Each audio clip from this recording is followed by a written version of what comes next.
4th of July. Mark Weiner here with the Champions Real Estate team here at Berkshire Hathaway Home Service Ambassador Real Estate Company. We're going to go over those numbers, but here quickly our quick tips. So quick tip today, what I hear sometimes is people think, do I need 20% down to buy a house? Absolutely not.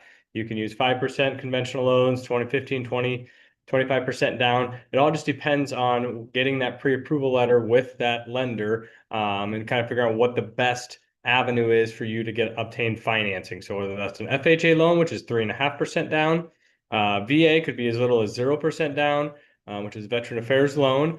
So get in touch with the lender. I can connect you with any of those, and we can get you rocking and rolling on getting a good idea of what exactly takes for you to get into a home. So, like I said, the market came roaring back at the 4th of July. So let me pull up the numbers here for you, and we can go over them here. So we had 888 new listings go live in the last 7 days. That's up from what we have last week. We go through here, 570 listings there. So a new contracts, so pending units basically went up to 494. Last week we were at 315. So we saw more houses come on the market. We saw a little bit more activity from the buyer side. Basically everyone got done with the holiday festivities and got out looking at houses. We had 455 new happy new homeowners that closed on their houses last week, so awesome for them.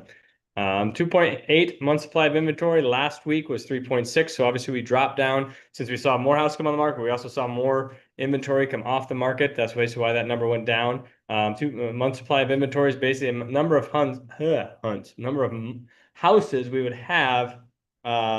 If no more houses came on the market, we'd have 2.8 months supply of that inventory before we were out of all the houses. So and that's kind of the entire marketplace.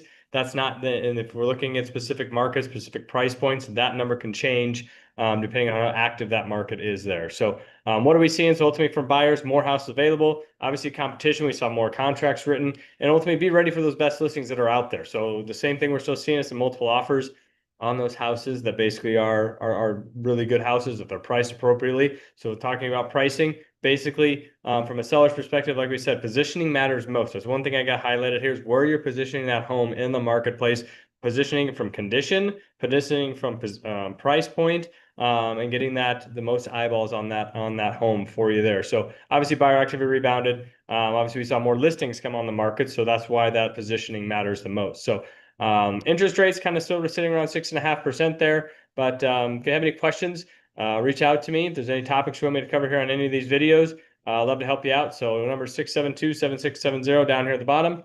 And we're on here every week. This week I jumped on a day later. We're up here in family vacation. So jumped on while the kids were out at the pool. So appreciate everybody. If you have any questions, follow us every week. We've got new videos, all that kind of fun stuff. So take care, and I will see everybody next week.